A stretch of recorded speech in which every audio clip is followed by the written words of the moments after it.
Hello racing fans, and a warm welcome to Trackside, proudly brought to you by World Sports Betting. Bet with the best, bet with WSB. It's our first show for the new season, and I'd like to take this opportunity on behalf of World Sports Betting and myself, Deez Dayanand, to wish you all the best for the new season, and may it turn out to be the season of your dreams. Trackside this weekend, well, there are two race meetings on the go. We got Turffontein on Saturday, and then it is Scottsville on Sunday. So what I've done is just picked out the four runners, and hopefully everything goes accordingly. 2 at Turffontein and 2 at Scottsville. So our day will begin early at Turffontein. It will be in race number 1, which is a maiden plate over 1,000 meters.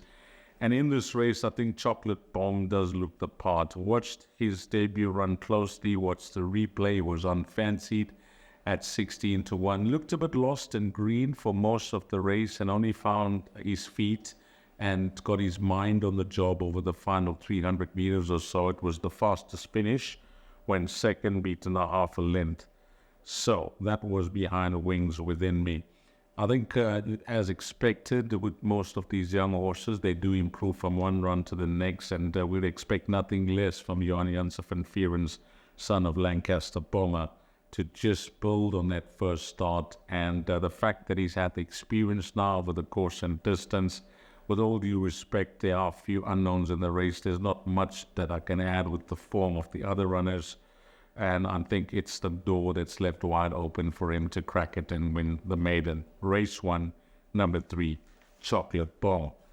Then we go on to race number 8. It's a long wait. It's the 8th race. And in this race, which is a merit-weighted 72 handicap, I'm waiting for a horse that's having his first start for the very informed stable of Tony Peter, called Tuscan Gold. He used to be with Eric Sanders down in Cape Town and does bring some seriously good form lines from Cape Town into Gauteng, especially that last start when third behind She's My Captain. A form line that has held up very well. Pocket Advance has come out to win. In fact, going back-to-back, winning on Thursday at Durbanville. And we had a horse called Mars Vigilante winning, and I think the subsequent winner in Easy Money. So the form lines are clear to see. And this horse, Tuscan Gold, well, he's a pacey individual, so I see him just, using that early pace and speed against this type of field. And the stable of Tony Peter have a very high strike rate with horses coming from Cape Town and winning first up for them. And I'm just hoping that that trend continues. I like the form line that he represents from Cape Town. Hopefully he's fit well and ready to put his best foot forward and into the number 1 box. And I think whatever beats him will win. We're going with the confidence, the informed stable of Tony Peter. Race 8, number 5, Tuscan Gold. So that's going to be our 2 runners from Turffontein, and then I got 2 runners at Scottsville on Sunday, and the first will begin in race number 5. Now, horse number 4, Prince Cress, had his first start for Wayne Badenhorst last time out, and there was solid betting support for this individual, and he ran a game race with the apprentice. He ran a good race. He was only beaten a length and a half by Stanley Park. And now they've engaged the services of Mozieni, and a horse that's carrying 56.5 kgs. I just feel with the natural pace and speed that he can show, Muzi is going to give this horse a confident ride. It wasn't a confident ride last time out, like we've seen him go from start to finish in a few of his races. We see him go to the front and dictate, and I think that could be the plan against this type of field. Just allow him to use that natural gate speed, dictate matters, and I fancy him to run all the way to the line over this 1,000-meter trip, because he is a distance specialist, and he's a course and distance specialist. Of his 5 career wins to date, 4 of them have come over the course and distance. And with this galloping weight of 56.5 kgs, a strong jockey in Mozieni, I'm expecting Prince Cress to win race number 5. Then on to race number 7, and I think this is a banker in all bets. And this is a farm sale stakes over 1,200 meters, and the best weighted column has 1 horse clear, and it is the filly number 2, Golden Tatiana.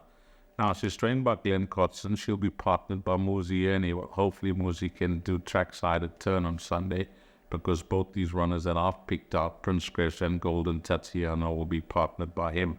They haven't been shy to run her against some of the best of her generation, races like the Godolphin Barb, where she was second behind Cliff Anger, and then of course in that Alan Robertson, she ran an absolute blinder.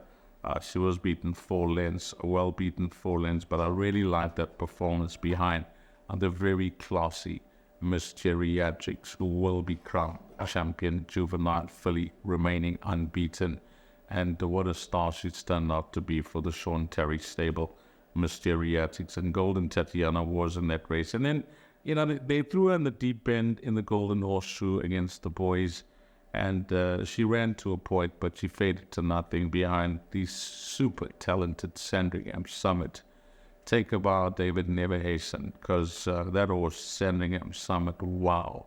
Falling up on that Golden Horseshoe, the Group 2 into the Group 1 on Hong Kong Jockey Club Gold Cup Day and winning that Premier's Champion Stakes, and how he won that race. He just, for me, he made that field look pretty ordinary, and those were some of the best horses, 2-year-olds around, including the likes of Lucky Lad, who was unbeaten coming to that race. Main Defender was in that race from the Tony Peters stable. So that horse, Sandringham Summit, is a wow horse, and we'll see where he goes as a 3-year-old. But coming back to Golden Tatiana, last start, I'm not going to read too much into it. She tops the best weighted column by far. She takes on a very small field here on her best form lines, and the fact is she enjoys racing at the course. I think that she is no doubt the filly to beat, and she should be a very strong favorite here in race number 7. So that's it, guys. We got the 4 runners that we picked up, 2 at Turffontein. We got 2 at Scottsville. 2 trebles will be up on the World Sports Betting menu. And as always, on behalf of World Sports Betting, thanks to all the punters, but more importantly and more especially, thanks to you, the valued customer. Have a fantastic weekend wherever you're playing racing. And again, I wish you all the best for the new season ahead. To you, the valued racing fan. Until we meet again, from myself, Deez Dayanand, you take care. Salani Gash.